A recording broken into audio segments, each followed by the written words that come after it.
Magandang gabi sa ating lahat mga kaibigan. Maulan na gabi. Doble ingat tayo mga kaibigan kay madulas ang kalsada ngayon. Pauwi na ako sa amin mga kaibigan. Medyo madilim. Ito na tayo sa ngayon. Ang Uno. Dami pang pasahero doon kanina sa sa Taytay tsaka sa Tambak ang pasahero, biglang ulan kasi mga kaibigan. Dito na tayo sa highway. Dahan-dahan lang tayo at madulas yung kalsada. Ito mga kaibigan, sa na to kailangan doble ingat tayo mahirap na. Isa lang yung buhay natin. Tingnan mo yung mga kaibigan, naka-stop na. Dami talagang driver na di marunong magdisiplina sa sarili.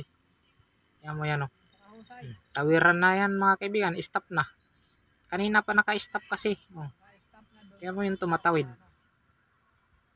Wala nang madaanan kasi hinarangan na ng kutsing ito. Hindi mo malaman kung nagseminar o o si Raulo lang talaga ito pang ban, lalo pang hinarangan.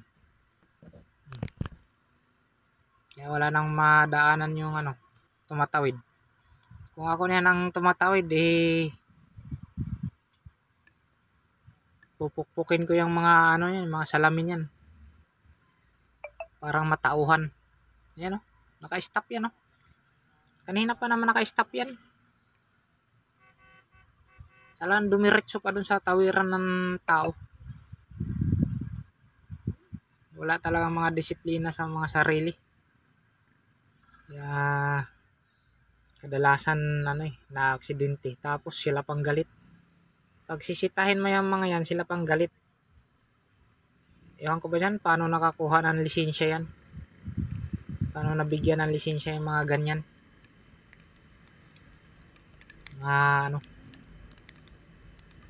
Walang mga disiplina.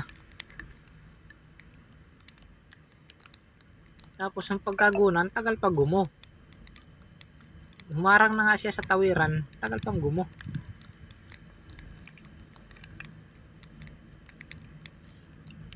Karamihan talaga ngayon sa mga natutong magmaniho, walang disiplina sa sarili.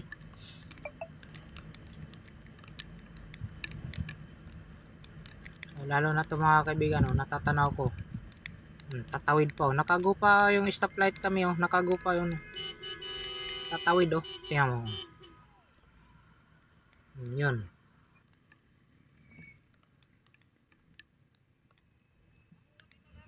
Okay. So, madadamay pa tayo sa Kaya nga.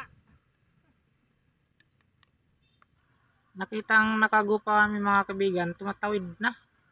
Ano ba naman yan? Walang disiplina talaga. Karamihan talaga walang mga disiplina. Tapos pag mabangga mo, kapang may kasalanan, kaya binangga mo sila Ganun ang nun. Hirap talaga pag walang walang mga disiplina. Sige mga kaibigan, yan dito na lang. Masyado talaga mga kaibigan.